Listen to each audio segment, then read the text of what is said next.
Okay. Hello. How's everybody doing? I just wanted to come on here because I have something important I want to share when it comes to giving into our own vices, and I'm gonna share my experience and my own struggles, because I'm not gonna come on here and pretend like I'm perfect. No, I'm not.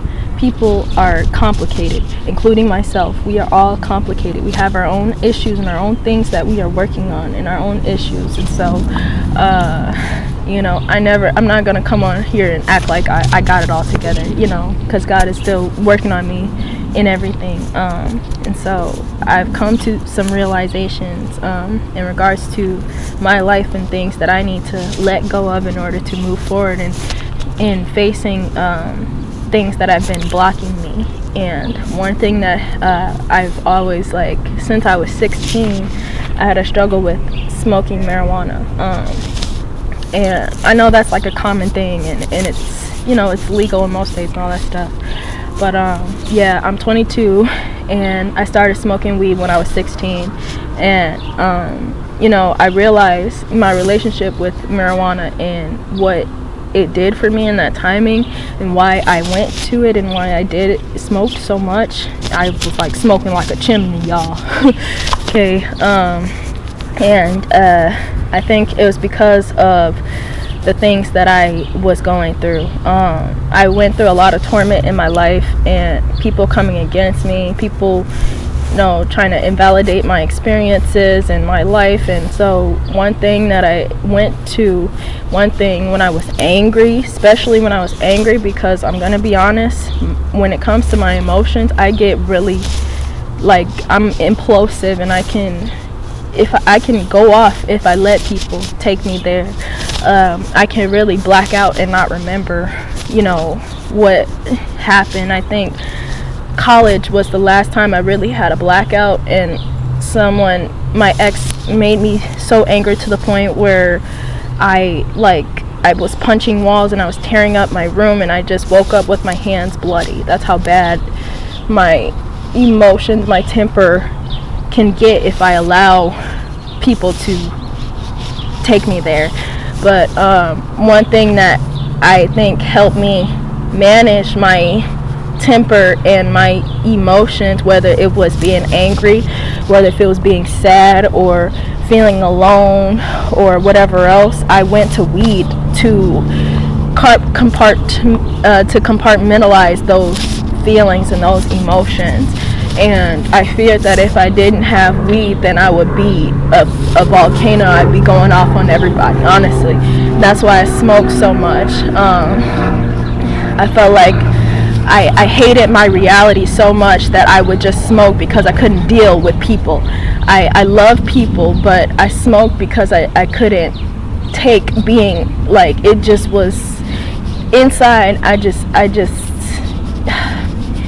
It was hard for me. My feelings, I felt like I couldn't express myself to anybody, and so weed was what I went to. But I'm here to tell you, it's not, doing that is not gonna help. It's never gonna help, because you're gonna end up right back in square one. And that's what I realized. It's for a temporary, for that, it's not solving my problems.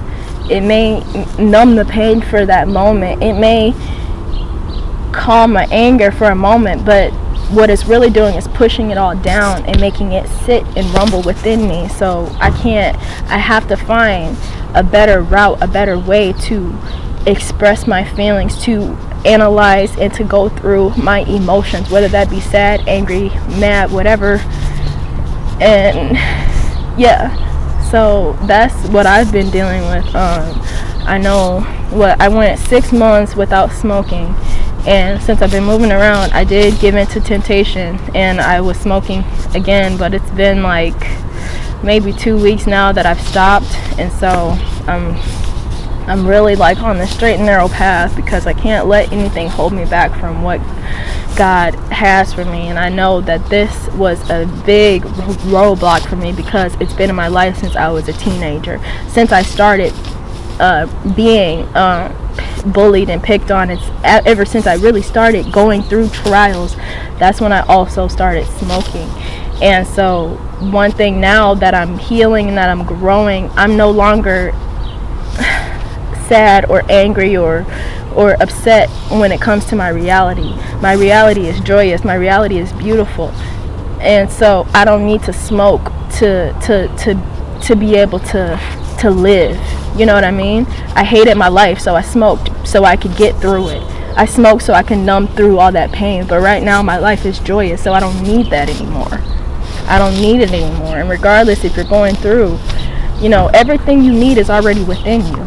You don't need outside stuff. You don't need medicine. You don't need, you know, just, it doesn't even have to be drugs or whatever. It's just, that's my example. That's my testimony. But it's like anything outside of yourself, you don't need. You know what I mean? But other than God. But God is within you too. So it's like, yeah. So that's a word for me. That's my testimony. That's my confession. I'm not perfect, but God is working on me, and so that's one thing. It's a mindset, and you have to be willing and courageous. You have to have the will and the courage to give up certain things and to really move forward for real. Because you can see it on people, what they're dealing with, what they're going through, and things like that. And I want to be completely clean and right within my temple in my life. Since I'm going down this path, since I'm a YouTuber now, and I want to share God's prophecies and His words, I have to be clean in my mind. I have to be mentally sharp. You're not supposed to think slow. You're supposed to think fast. You're supposed to be alert. And yeah, so I'm learning that I don't need those things to manage my emotions. That I can live and I can manage my own being without that baggage, you know. And so I'm cutting the cord right now, and it's done in the name of Jesus. And I hope and I pray that that whatever vices or things that is holding you down, that you know that is holding you back, just fast from it for a little bit. Go a week, go 2 weeks. That could be with eating fast food. That could be with you know, watching certain stuff all the time. Too much of anything is a bad thing. So just see how your mindset will be. Just see the difference that it'll make when you subtract certain things. Because it's not really, it's like God can't add to your life if you have all these things. Like, that's not right. So you have to subtract certain habits, certain ways of being, in order for God to add to you. And so that's real. So I love you guys. I just wanted to share. And I just pray that right now that God heals us of anything that has a stronghold over us that is not for our path, in the name of Jesus. And it's not to be judgmental or be like, oh, we gotta be perfect. No, it's just things that you know that's not helping you. You gotta let it go. It's a temporary thrill, but what is it doing for you? Is it making you richer? Is it making you healthier? Is it making you smarter? Then let it go. If it's not helping you, if it's not benefiting you, then let it go. See, with the weed, it helped me in that moment, in that short moment. Yeah, it helped me not be angry in that moment, but what it did was I still had the issues that I needed to face. It didn't keep me from facing my feelings or facing what I was dealing with in my reality, and I still had to go through those things. I still had to feel those feelings later. So it just prolonged my healing process. So nip it in the bud right now. Cold turkey, straight up. They don't have to be smoking. It could be anything. You know what it is. This is just an example for me, but you know what it could be that's holding you back in your life, but you can't let it go. I'm telling you right now, this is a message for you. Let it go. All right, love you guys. I'll talk to you later. Bye.